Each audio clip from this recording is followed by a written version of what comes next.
Thank you, dear heart. Yeah, it was pretty sweet to be part of that, and I didn't expect that Arya, we went in to make the presentation, but she decided she was going to stand right up in front with us, and I opened it with, Arya, why are we here? I acknowledged the class that Arya was going to help me. She just piped it right up. Be loved. She knows it. And actually, when that was completed, I actually had a massage set up. So as I was getting my massage, just the whole energy of that exchange with these little ones opens to me the next level of possibilities that we could actually create a world where this aggressiveness and abusive behavior disappears and is replaced by human life in each mind that plays that game of hostility and fear. So I'll just invite everybody to join us in the possibility that we can create that result, because it's certainly time.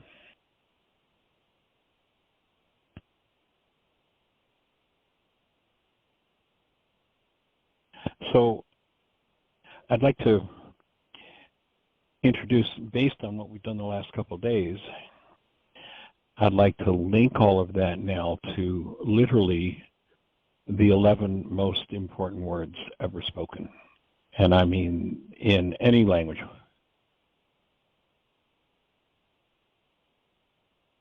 Any language, anytime, anywhere throughout history.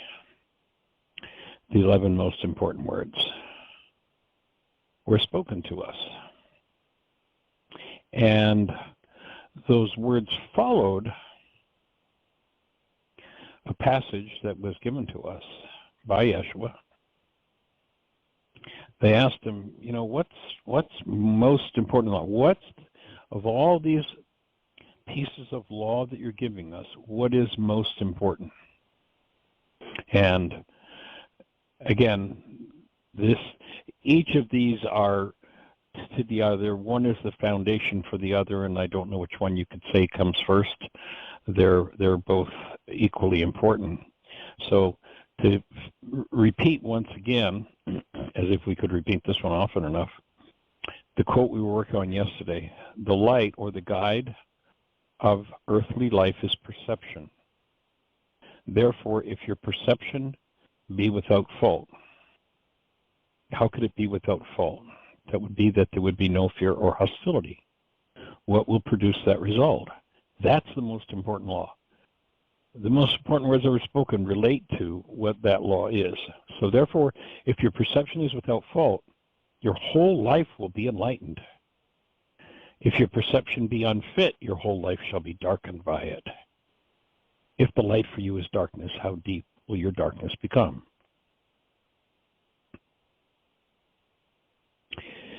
So, what does it mean to have perception without fault? Well, it takes, if you're looking for a result, you need to know the law to produce that result. Any result that's produced in the universe, if all factors are the same, there is a way that that result is produced. The word that represents the way that result is produced is called law in Aramaic. Again, it's not the rule of a superior. We need to shift our minds and start to think differently. So they say to Yeshua, what's most important? And he says this. This is the first and greatest commandment. And my offering is, this isn't about theology. This is how to keep your mind functioning properly. So the first and greatest commandment. And the second is like to it. Love your neighbor as yourself. And the first one, now this is the Greek translation. Love your neighbor. And love God. Love neighbor as yourself. And again, my offering is that twist guarantees that people will end up with guilt.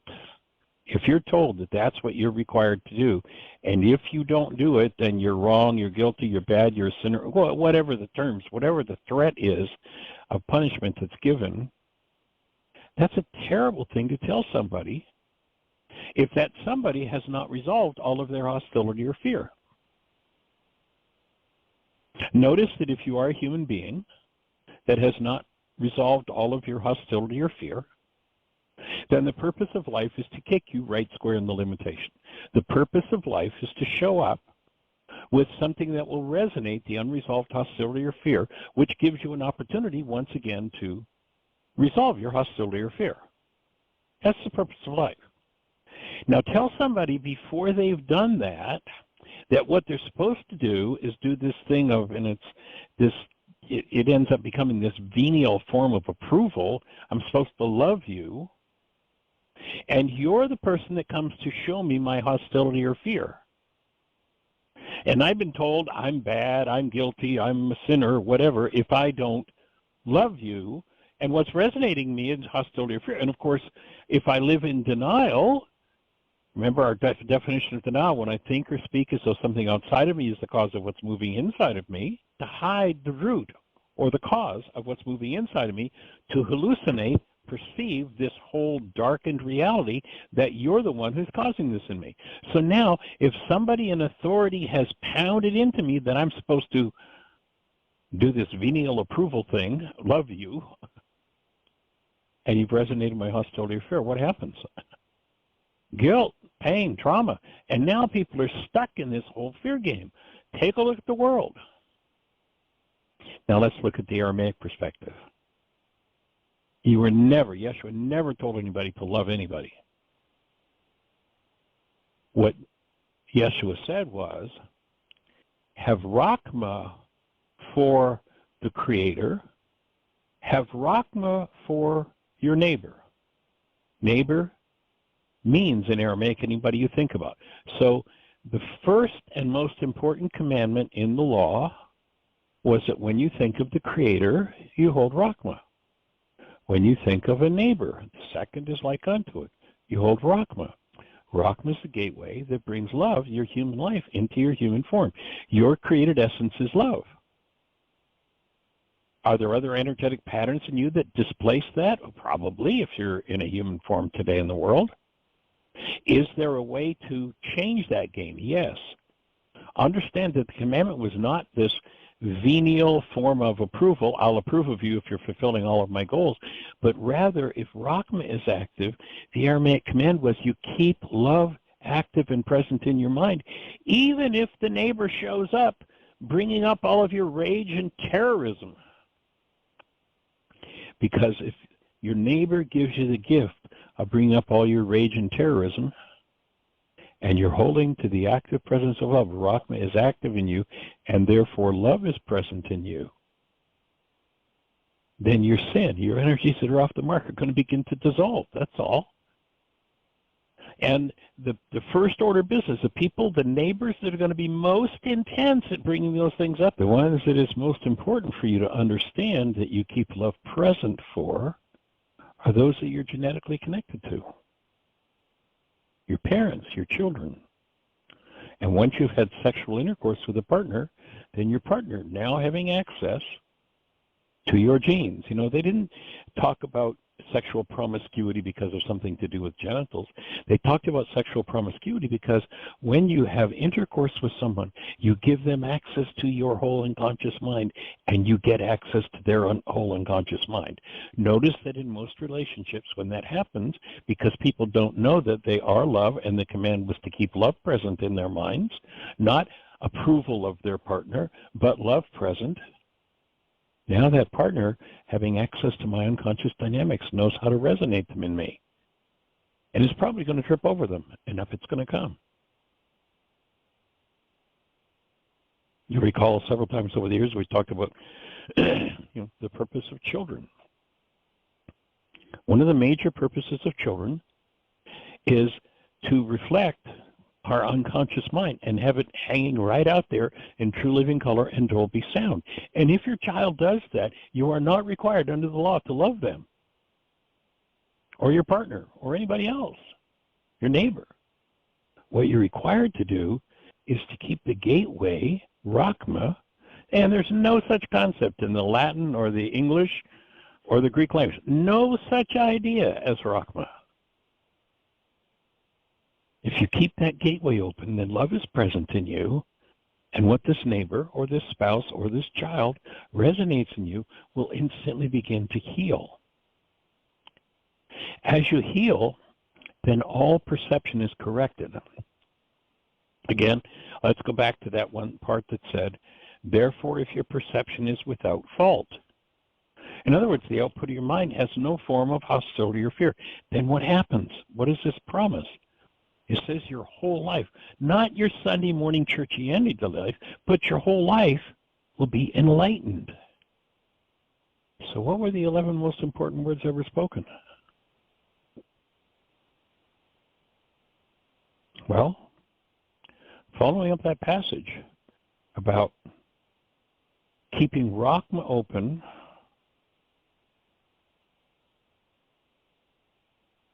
keeping love present in your mind, and we hear the 11 most important words. On these 2 commandments hang all the law and the prophets. I can remember when the first time I understood the meaning of that phrase. I'd read it 1,000 times. I'd heard sermons preached on it, but it never made any sense to me. But I remember the Laws of Living class we were doing at Heartland. It was at least 18 or 19 years ago. And it was one of the most, for me personally, one of the most dramatic openings that I'd ever had. It was like, oh my God, that's what that means. If I keep Rakhma active, then my perception will be without fault. Now I can open the book of the law and the prophets, and it will make sense. I'll know what it's saying. I won't be reading my own errant perceptual constructs into that book. But all of a sudden, the whole meaning of it will unfold and become clear because my perception is inerrant at that point. When Rakhma is active, when love is present, then I open the writings of those who had experiences to share with us about the law, about how the world actually works. Again, the law meaning how does it work? They'll be able to look at that and go, oh, now I get it. Read the law and the prophets and you can justify. I mean, just take a look at what's happening in the world today. You look at the violence being done by neighbors by people who are so-called Christian. And when you start looking at the truth, the underlying truth, the states that are doing a lot of whining and complaining about all the immigrant stuff, you notice they're all states that were stolen from Mexico? Literally? But just in fair behavior, no, we don't want to talk about that. It just comes a point where we have to have just and fair behavior between people. That's a part of the law. And then if you look at the atrocities done by American business in Central and South America, you see what shattered the economies and the lives of the smallest villagers to the largest cities, called War is a Racket, by a gentleman named Smedley Butler. Major General Smedley Butler, 1933. He was the top-ranking military officer in the U.S. military. He held the top rank. And I forget how many medals he had, but he was the top of the top of the top. And he wrote a book called War is a Racket. And he talked about how what he was, he didn't understand this when he was in the military, but after he got out of the military, and you can look it up, it's a freebie you can download online, War is a Racket, Major General Smedley Butler. And he said, when I was in the military, was a high-class muscleman for Wall Street and the bankers. And he names all the Central and South American countries that he went into to murder people in order to make way for American businesses to make money. Excuse me, folks, There's no just and fair behavior in that, and there's no just and fair behavior in what's being done to our neighbors from the south who are trying to escape the insanity culture helped inflict on them. Just and fair behavior between people. And the healing that's needed depends upon keeping this condition of love active in our minds. And when we do, then we're going to recognize from the state of being, we will recognize this being that's standing in front of us as another aspect of ourselves. And it doesn't matter how terrible or how aberrant their behavior is. Each one of us can become a space of love for that. Then we inspire the healing of the insanity going on in the world. And the man Yeshua, who was a physicist, said, all it takes is a little bit of leavening. Remember, he said, a little leavening leavens the whole loaf. He wasn't talking about bread. He was talking about if enough of us could bring our own perceptual minds under control, clean them up so that our perception is without fault, then we would be literally, as energetic beings, able to capture and reflect into the world that energy that our human forms were custom designed to do. And by the way, the word for that action, the word in Aramaic that describes a human being fulfilling its function of literally recognizing that we live, move, and have our being in an energy field called love, and when we are properly oriented and aligned, we capture that energy and we literally become the source of, or the reflection of, pouring that energy of active present love into the world. That's called prayer. You go read the actual Lord's Prayer in Aramaic, and what you find is it's a set of instructions for how to, literally, in Aramaic, the word prayer means set a trap for God. TV antenna on my roof, and it's properly oriented, and it's the right shape antenna, and I turn on channel 2, I'm going to get a beautiful picture and perfect sound. If somebody goes up on the roof and bends the arms and the antenna and turns it backward, all of a sudden, being misaligned, I'm going to have a snowy, weak picture. People who live in hostility or fear have a snowy, weak picture, perception,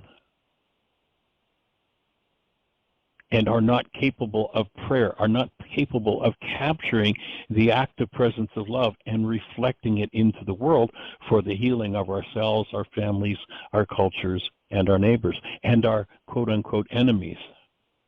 Yeshua was not giving some sort of impractical advice when he said, have Rakhma for your enemies. Do good to those. What was he saying? Be the space of active love. When they asked him to teach him about prayer, they obviously didn't know what it meant, and today people still don't know what it means because they're babbling exactly the opposite of what he said. He said, don't babble, don't repeat and repeat. That all comes from the mind. People, do this thing of our Father art in heaven, hallowed be thy name, thy kingdom come. No. This is a set of instructions. It isn't a prayer. It's how to. And the whole body of Aramaic thought is the how to of the healing of human beings, of bringing us back into alignment, oriented to the presence of love, which is what we are, and the ability to collectively pour that into the world. And when just a small number, critical mass, do that, then there will be a strong enough humanly reflected active presence of love in the world to bring us all to a healed state. Fitting so perfectly with the other when you get to it in the Aramaic.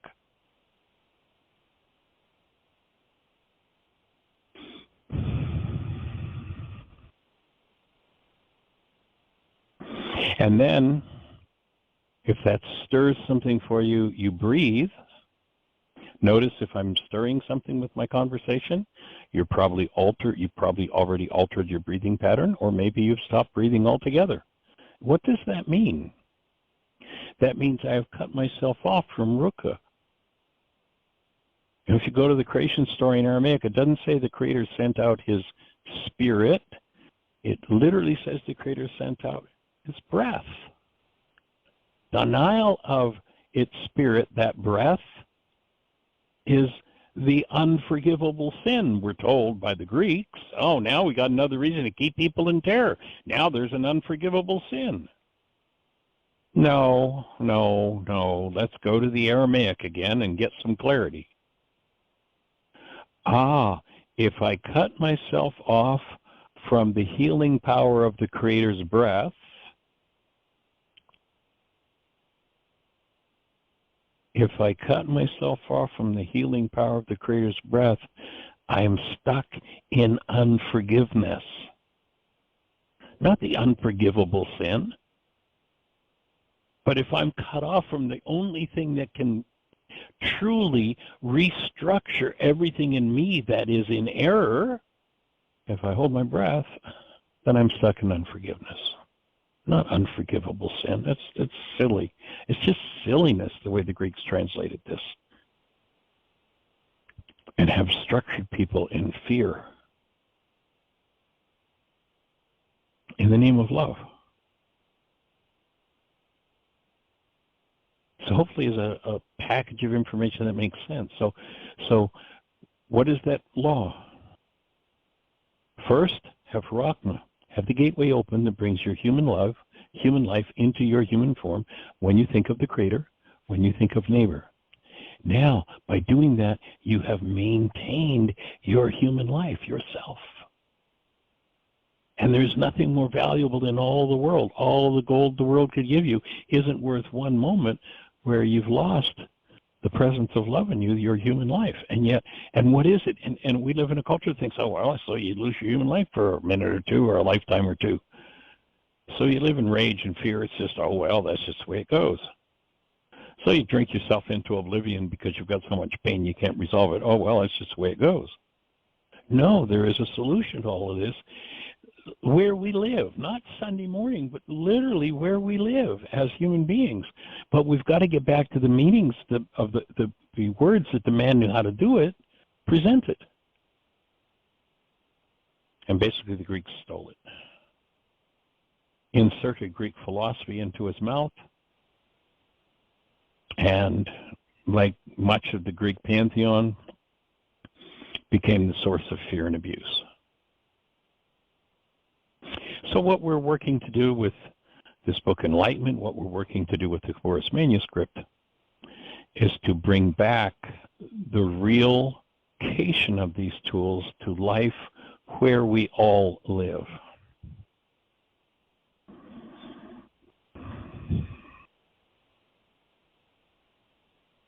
I'm hoping, Jeannie, that soon we'll get an invitation back in the school, because I realized that one of the thoughts that I was hoping to express in the school with the kids this morning was the one that I've shared before way back 30 years ago when we started the Lessons in Living class in a school in Florida. Was the first lesson we took into the kids from kindergarten to grade 8 was, when I choose love, it wakes up the love in everyone. So I hope we get an invitation back. And have you got a caller, sweetie? I do, and I believe it's Miss Susan, 610. You are on the air. Oh, boy, Michael, you're on a roll. Hey, let's go for it. What fun.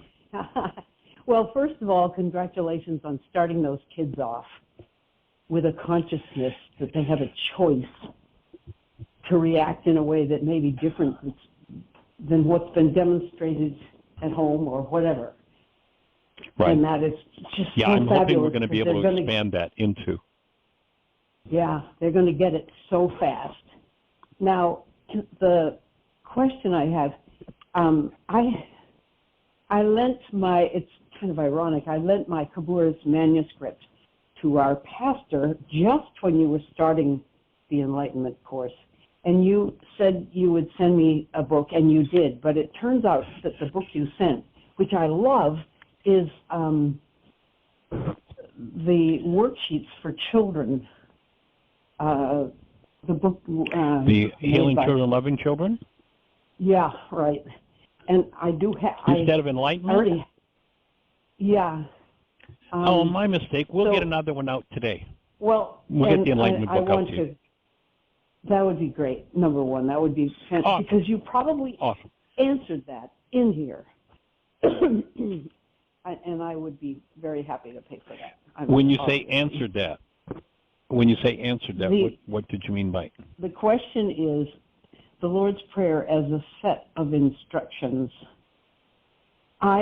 With my figure-it-out brain, I want to go through the whole thing line by line and say, what is the instruction here?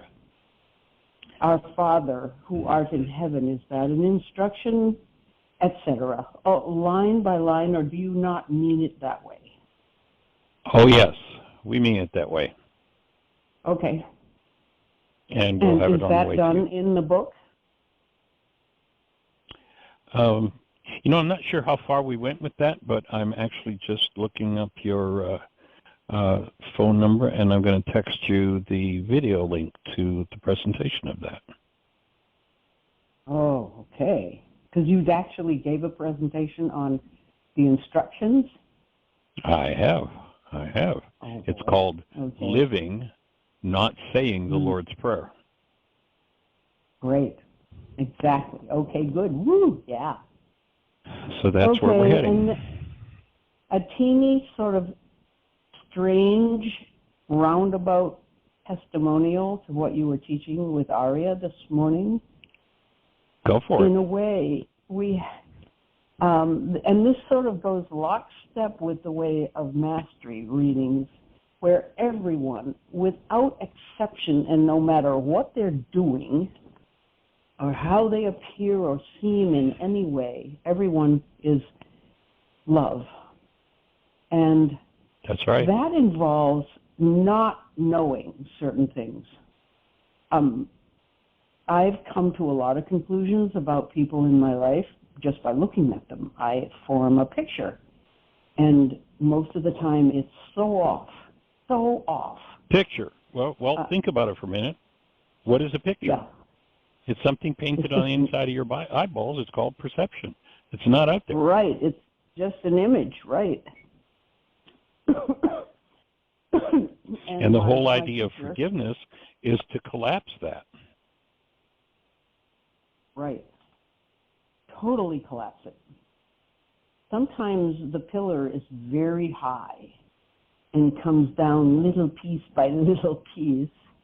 But I'm thinking about our house guest and what a teacher he has been, because I don't claim to understand what it's like for him to live in his mind. His mind is very different than mine, but my mind is filled, less and less, thank God, with requirements. If he does this, then he's acceptable. If he doesn't do this, I'm not going to like it, or I'm not going to like him, or I might like it if he doesn't do a certain thing. To the point where everything I thought was acceptable, the way one should be and act, is being torn down to the nub, and it starts rebuilding very quickly. It's a constant exercise of dismantling perceptions so that I can come to where I don't know.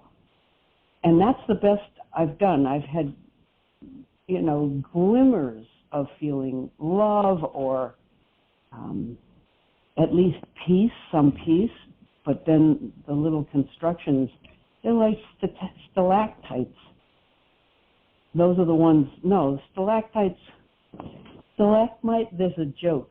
How do you know tell the difference between stalactites and stalagmites? The mites crawl up and the tights come down. That's what it is.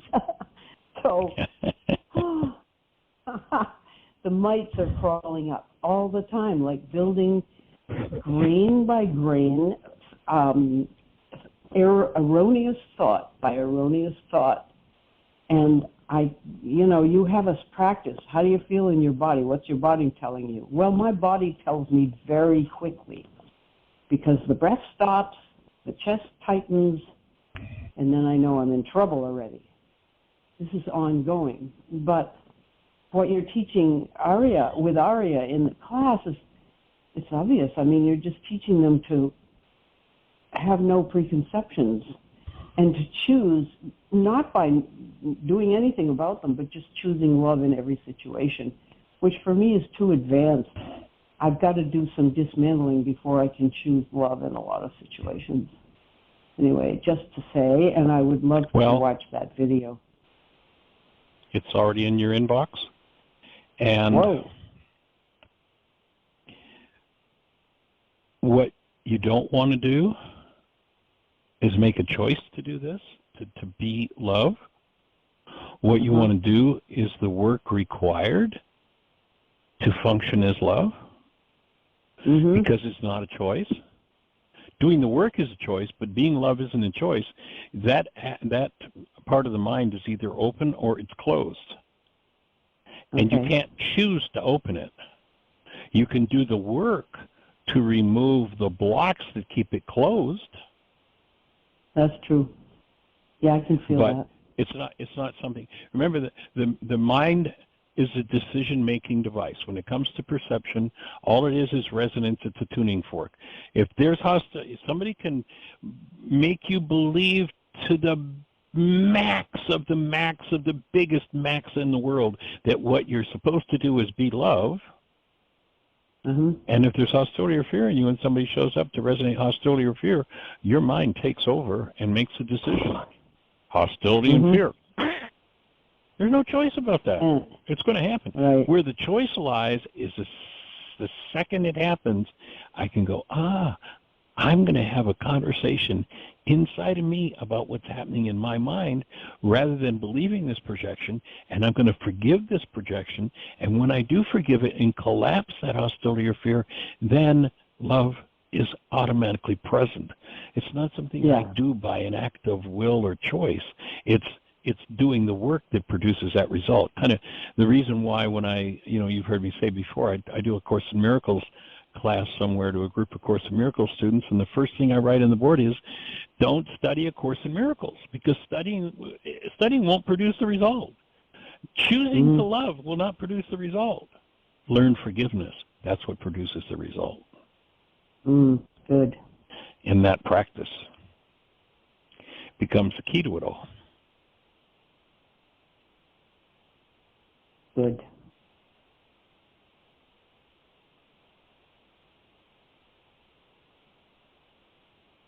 Sweet.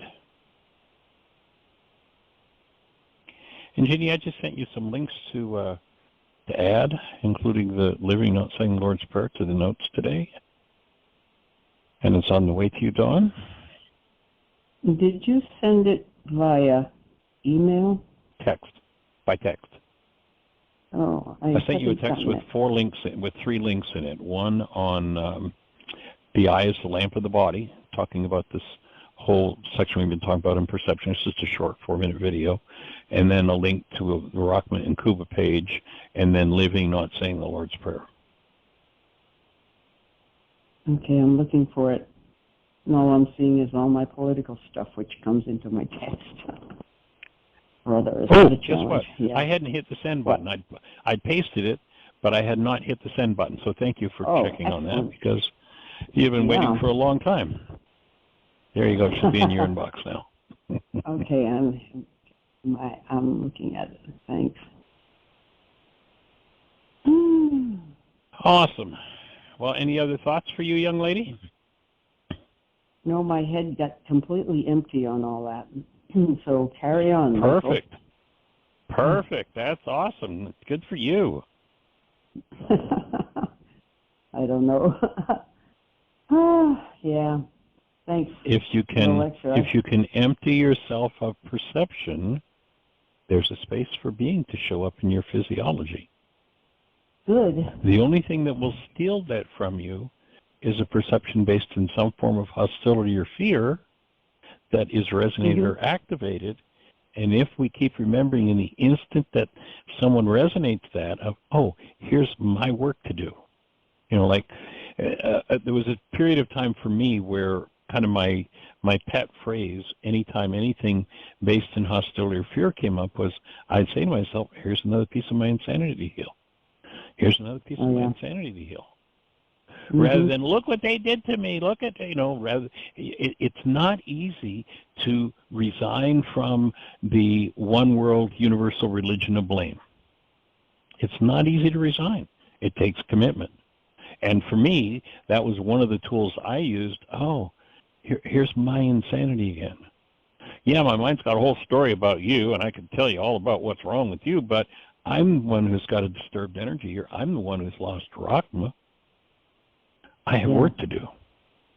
No matter what. And when you're the early adopter, I mean, when you think that we've got 1,000 generations, it's just 30 generations, you go back and that, if you do the math on it, it's 1.6 billion people. That's what's in our genes, and that's what responds to anything that resonates those things in our genes.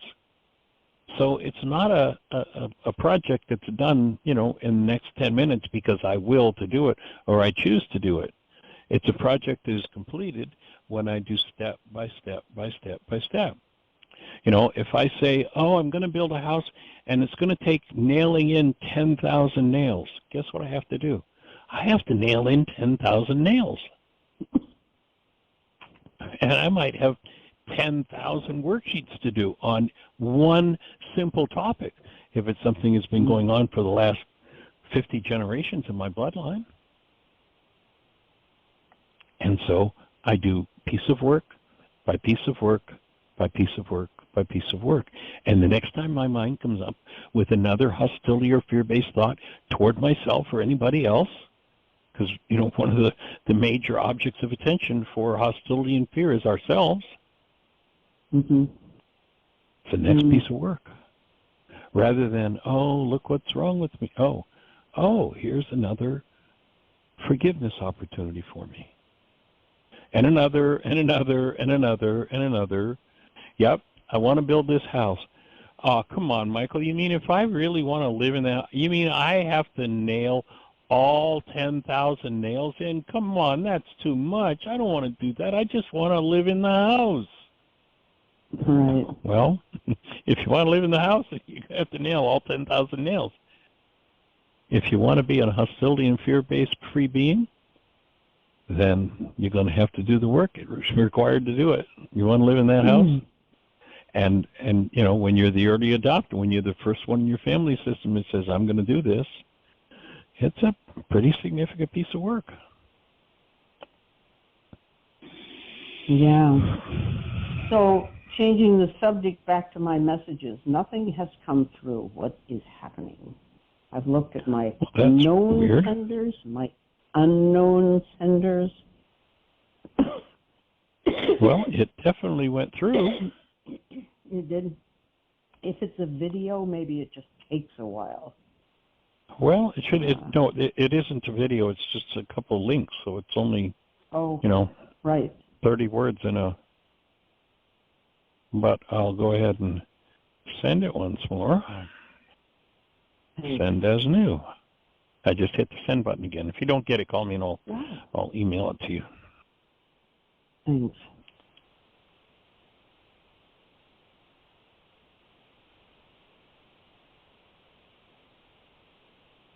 So any other thoughts for you today? No, not worth talking about. You carry on, Michael. What you're doing is great. All right, you have a blessed one. I appreciate you. Thanks. Yeah, us too. All righty, take care. All right, bye-bye. Thanks. Bye.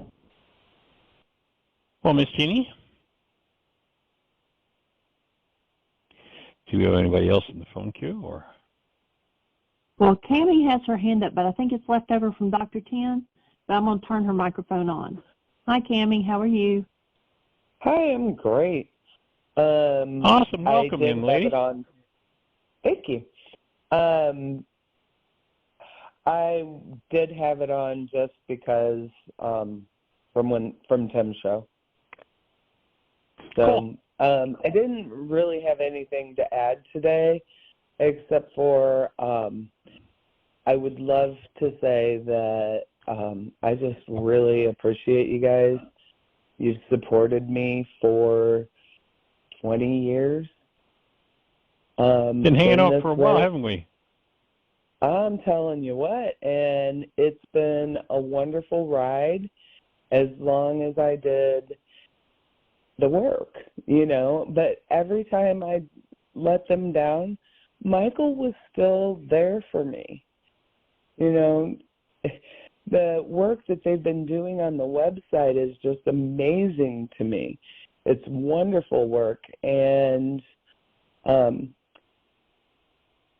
every time I'd pick up the tools, he'd be there for me. When I was in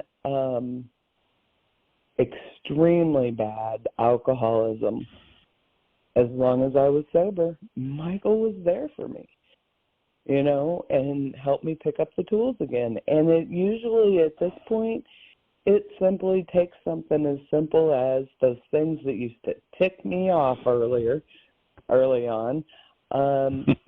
Things like, Camie, do a worksheet, all of the above. Oh my gosh, when you would say all of the above, would anger rise up in me, Mm-hmm. and I don't know if you remember that. But, I remember a time or three. And I remember, you put a caveat in there. I was there for you as long as you weren't actively drinking. And there may be a few conversations that you don't really recall, but I was there for you even when you were. I was because wondering that when I said it doesn't make any difference. Yeah, I was wondering that when I said it, if that was accurate, because I vaguely think I remember talking to you a couple times. There were a when few. I was there. Okay. Well, my perception and my memory in the midst of that severe alcoholism, I was drinking. I got to the point eventually that made me stop where I was drinking a fifth a day or more. Mm. And wow. It brought me to my knees, and I'm back. And just doing a little bit of work in the last couple weeks, it's all come back. And I'm at peace again after tons of chaos due to my thought disorders.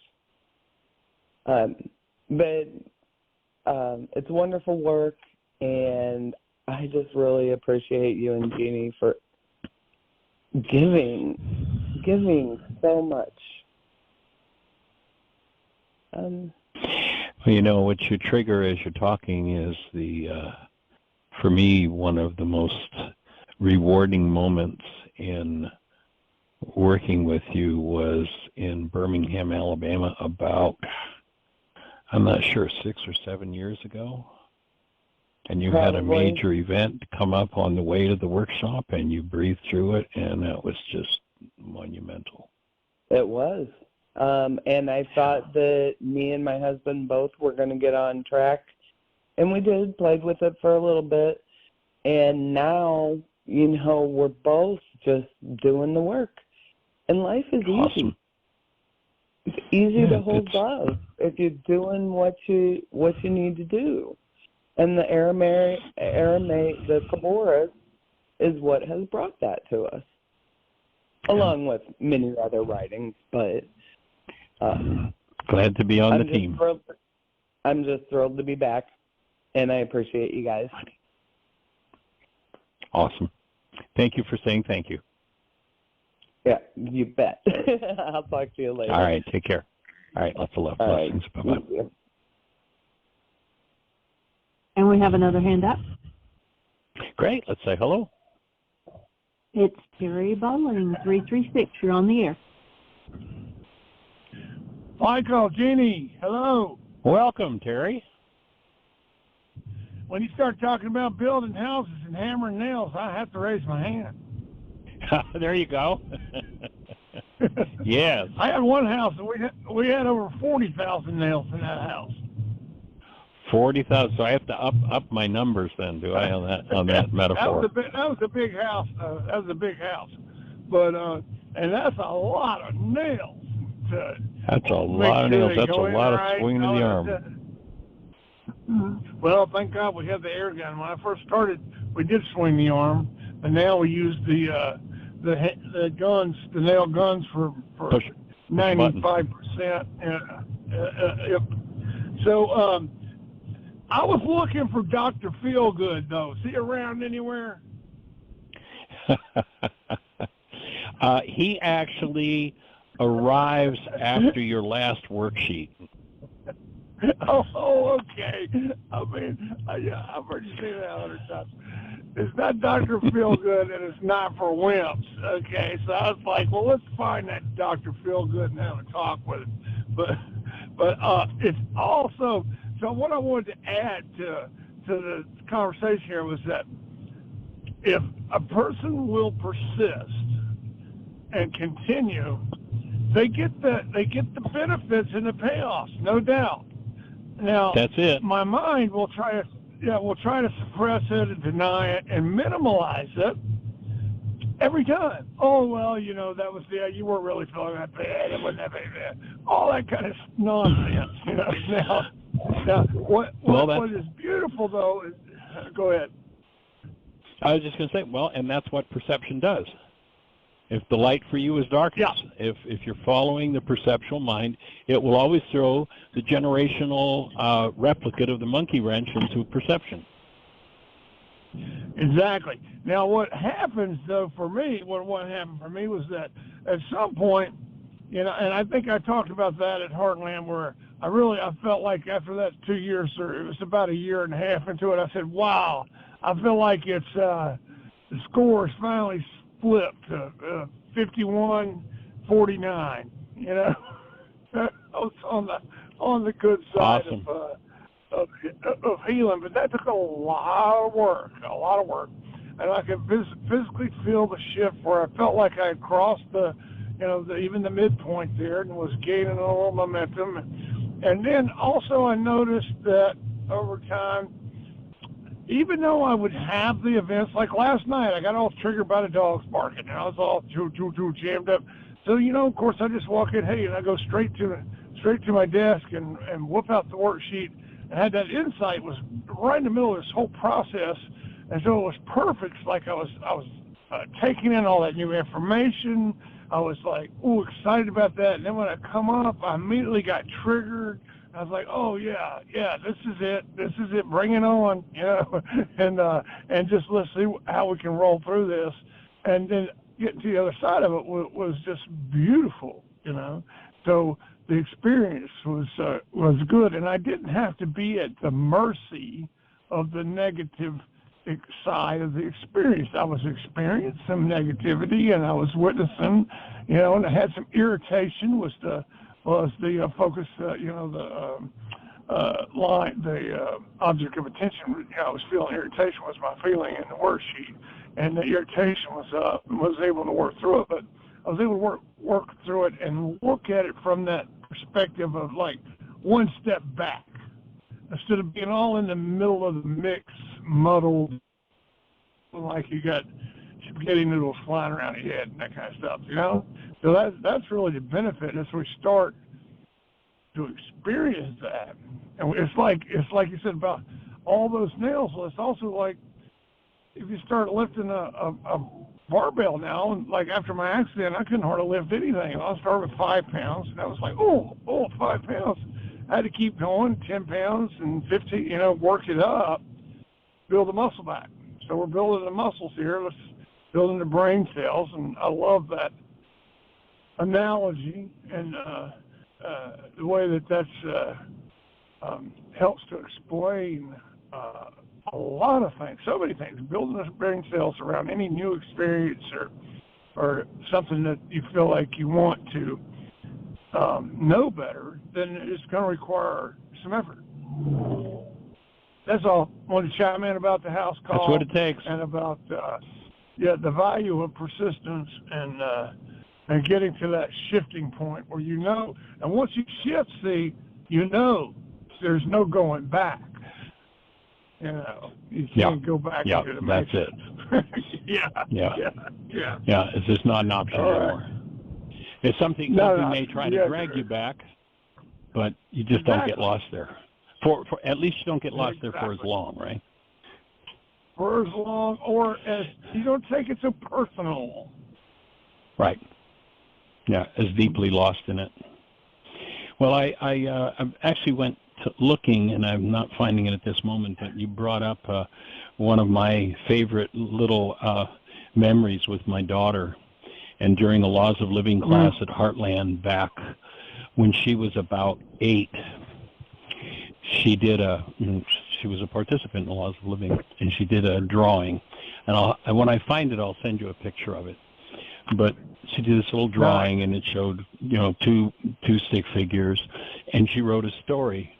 And the story was about Dr. Feelgood and Dr. Heelgood, and that this person came to see Dr. Michael Rice, and he told them that it was not going to be Dr. Feelgood. And finally, they did the work that Dr. Rice suggested that they do, and then they got to be with Dr. Heelgood, or Feelgood. Words, I don't have it exactly. I was looking for it so I could read it to you, but when I find it, I'll share it with you. It's pretty sweet. Oh, I like that one. Yeah, that's great. Yeah, it's like a little. I want to see that myself. A child of 8's frameable piece of art. Yeah, and it gets the message across. So, it does it perfectly. Yes. Yep. Getting to that place where we really step into, when I can open the veil of my temple, which, how did this guy know 2,000 years ago how to do that? I don't know. But when I can do that, then the existent truth of the energy that is will enter me and totally reorganize whatever it is I'm willing to be free of, willing to give up. If I can say I want to give it up, but if I hold in my mind, I need to keep this piece of hostility just in case somebody attacks me, then I'll have it to protect myself with, then that can't be restructured, that can't be released. There has to be the willingness to allow the deepest levels to move, and when that perception is collapsed, and there's the openness, and that the energy of what is, the actuality, totally can restructure that whole perceptual mind, and that's where the major healing occurs. So joining you in doing Hoffman, that. One more note, with Donald Hoffman, a psychologist, physicist, all that, I'm not sure exactly how his title is, but it's a lot. So he's getting closer and closer. It's pretty exciting, and he says many times, now I know I'm walking over onto the spiritual side, and I'm getting into what many of our of the old writings have been saying. He says, but now we're getting the science behind it. That he says, and it really astounds him. He's really amazed because he's able to put this. With his language, he's able to connect with the mysticism and understand how much they knew about this without having the modern day language. Yeah, and he's starting to prove. So he's getting real close to pulling it together, in my opinion, as far as like, okay, well, what is that consciousness energy? They call it consciousness, but that's what you're calling love. Love is like we're tapping into love. We're tapping into the consciousness. That consciousness and love, to me, is going to be. I'm still looking at that, working at it, but I think they're synonyms.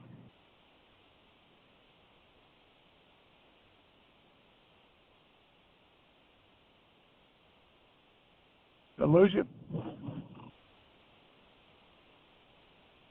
No, my mute button's stuck. Oh, yes, I'm with you. I'd agree with that. That would be they would be synonyms in the actuality. In the actuality, which he does a good job of trying to explain that. And he's just blowing people's minds. It's like, oh wow, and it's. Winston Churchill says we have the privilege of being separated by a common language. And when we start using words that are different from someone else, most people think they're talking about something else, but in truth, there's only one thing to talk about, and there's the what is. And, you know, theology's created one language for it, and psychology's created another one, and physics has created another one, and every different branch of theology's created a different language for it. So everybody thinks they're talking about something different. But the truth is, there's only one thing to talk about, and it's what is. Whether you call it consciousness or love or being or God or you know, scientists call it energy.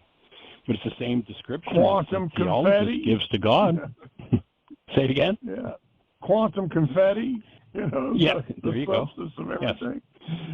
Yes. And that's what we got to talking about a little bit last night, was how the method that I used years ago to take your work and other works and start to compare those. See, that took effort too. That took work and effort and a willingness to kind of, okay, we're going to look at this. And then with an open mind. And what happened was I was able to see what you're talking about, that common thread of truth that was the same, no matter what the language. That's what it takes. Open to the energy of it. Use the words that your mind can use to let go of what's not true, and let the actuality do its work in you. So joining you in that, my friend. Awesome. All right. You have a blessed one. Thanks, everybody, for joining us. Create the best year yet of your eternal life. It's an awesome gift to give the world, and blessings. Bye-bye.